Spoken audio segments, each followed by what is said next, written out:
در اوایل من با زبان مادری خودم زبان تاجیک گپ میزنم، چون که من مکتب رو با زبان تاجیکی ختم نمودم.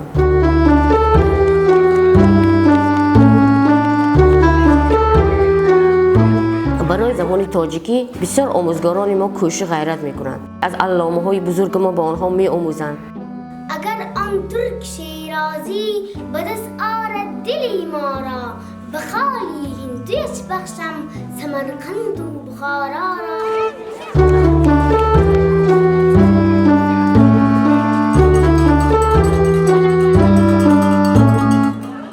از شاگردان بهترین خودم این نظر و دلداره می باشد، خاله و منیره می باشد، یعنی که آنها با زبان تاجیکی حالا در مکتب ما درس می گویند.